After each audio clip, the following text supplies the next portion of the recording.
What's up guys? In this video I'm going to be showing you how to apply a DTF transfer to a hat or cap. This video is going to be applicable to applying DTF transfers to any type of hat. They can be snapbacks, they can be trucker foam hats, they can be dad hats, wool caps, whatever it is. The process is going to be similar for applying DTF transfers to hats. I got my DTF transfers here and I printed a couple of different designs to see which size fits best on the hat that I have. If you guys are new to DTF transfers, this is a DTF transfer. It's a clear film transfer with the full white back. And if you do get close up there, you can kind of see that it has an orange peel-like texture. And especially feel, if you run your finger over it, it's going to feel really reminiscent of an orange peel. And these are the transfers that we're going to be using to apply our design directly onto the hat. Now when using a DTF transfer to apply a design to a hat, you're not going to be able to use a standard heat press that you normally would for making t-shirts, hoodies, jackets, whatever it is. You're going to need a specialized heat press that has an adapter on it specialized for hats. This is what is referred to as a hat heat press. It has a arced heating element here that you can then press down and it fits onto the bill of the hat like so.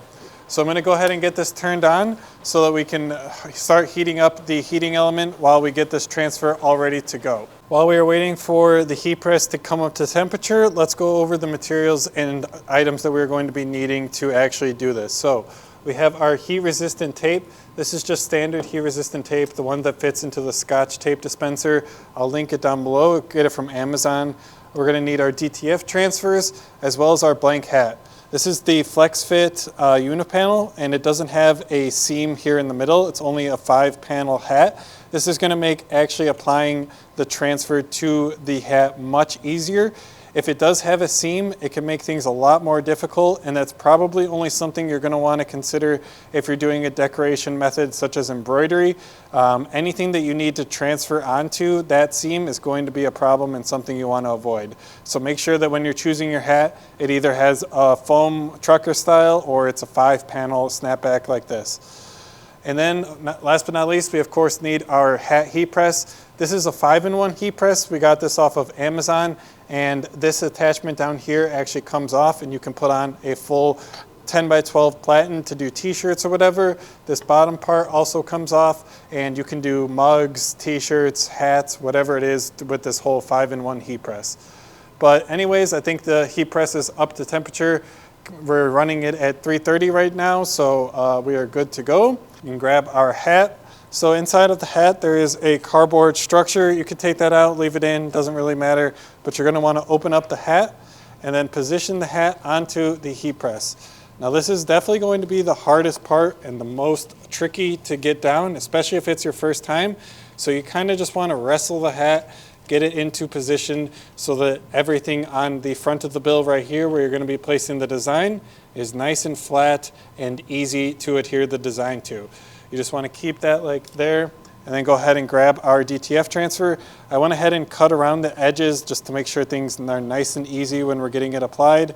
And now using the stickers on the center of the hat and kind of using the thing up here at the top, I am just positioning the transfer on the hat.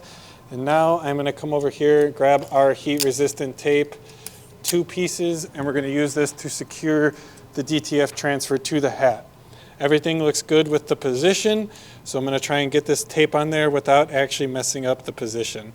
I think what I'm going to do is tape the tape to the design, and now I can go ahead and try and reposition, get everything perfect just the way I want it. There we go.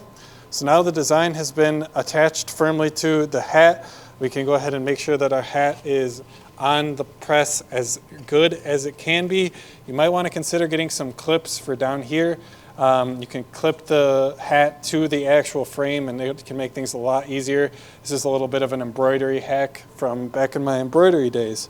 All right guys, I have the hat under the heat press. It's not exactly the most easy thing to get under there, especially with these type of hats. You really want to make sure that you're sort of clipping down the back so that you can hold that back down. But we're just going to go for it here. Everything looks like it's all lined up and the pressure temperature is set. Let's go ahead and give this a press, see if it works. Now we're gonna do 15 seconds. And pull it up. Let's go ahead and move this out of the way. And now we have our transfer applied to the hat. It's gonna give it a little bit of time to cool. Make sure that that adhesive sets into the hat and the fabric, and then we will go ahead and get it peeled. All right, now the transfer has cooled. Let's go ahead and get this peeled to see what we're working with. And just like that, guys, just like that, we have applied our design to a hat. This is a DTF transfer. We got this applied directly to the hat using our hat heat press. It's pretty great, guys. I can't say my head is not the best for hats, as you can see, especially a unisize hat at that, like this one. But yeah, guys, it's great, man. I really am happy that you can use DTF transfers to apply to a wide range of different type of garments. Hats, hoodies, sweatshirts, jackets, backpacks, zip-up bags, workout bags, whatever it is, guys. As long as you can get the material to withstand the heat of the heat press, you're probably going to be good to go. Now, as for the longevity and durability of the print, that is going to matter on the fabric and material that you're putting that on. But as for just getting the design to stick that first time, again, I've mentioned this before in my other videos, it can kind of lull you into a sense of comfortability that you do not want to be in, where you think that you can apply DTF transfers to any garment and anything, and it's going to stick and last forever. That's not exactly the case, and you need to be testing each individual item differently, running it through its paces, making sure that the designs perform optimally over time. So I hope this video has been helpful. We have used DTF transfers on hats for some time now. As you can see, they really work well. They perform well over time. And since most people don't necessarily wash their hats, over time, the longevity and durability of these things are going to be great. So yeah, just a really good way to start decorating hats, caps, whatever it is. You can use these on beanies even. The options are really endless for what you want to use to apply your DTF transfers to. Your creativity is going to be the only upper bound. So with that, guys, I hope this video has been helpful. If there's anything else I can help you, leave it down below in the comment section. Any video ideas that you guys would like, any tips and tricks to help me do this better, the comment section is a great place for that. I'm trying to build up a community of heat press vendors, heat press users, and the like. So if that sounds like you, make yourself known in the comment section, introduce yourself. But with that, guys, I'm gonna end the video here. Thank you so much for watching. Leave a like on the video and subscribe if you haven't already. I'll see you in the next one.